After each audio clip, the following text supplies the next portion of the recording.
During the First World War, the Russian government made a very large order of steam locomotives from the United States, and then was promptly overthrown by communist revolutionaries who didn't have the money to pay for those locomotives.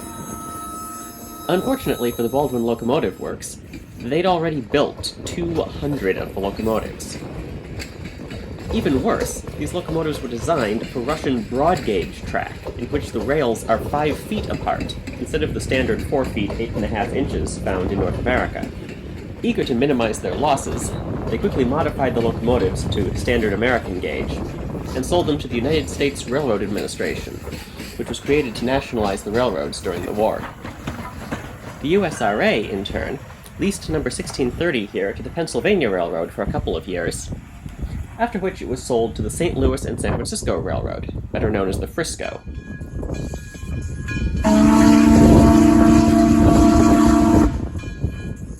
It served there, hauling freight and passenger trains until 1951, when it became an industrial switcher for a lead company. In 1967, it was retired from there and donated to the Illinois Railway Museum.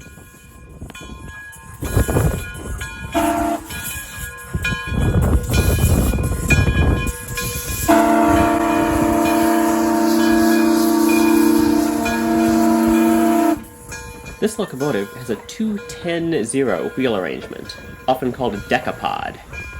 Even though the locomotive never actually left the United States, it's called the Russian decapod.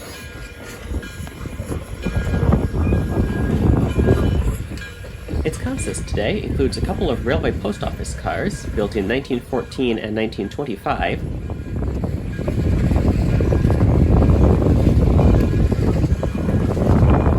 a Pullman coach, built in 1910,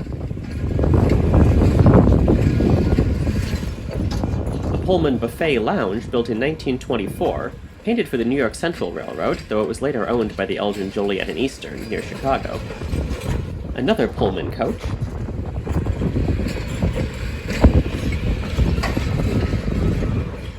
and an unidentified observation lounge or private car, making up the rear of the train. If you happen to know the history of this car, please let me know in the comments below. As a special bonus, here's 1630 running at track speed down the Illinois Railway Museum main line as a challenge for the volunteers in the railway post office car.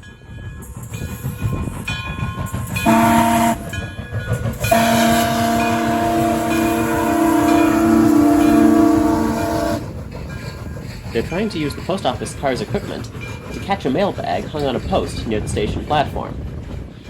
I didn't have advance warning they were going to do this, so I apologize for the terrible camera angle. You can see the mailbag, though.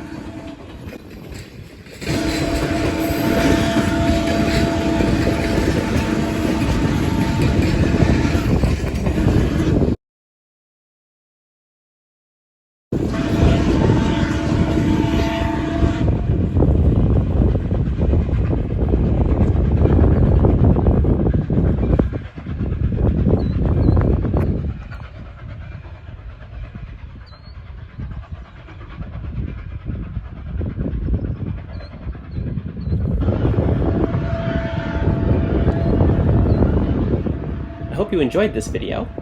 If so, be sure to check out the channel for a wide variety of railfan-related content, including more from this Crossrails of History series. And of course, remember to like and subscribe so you don't miss any new ones.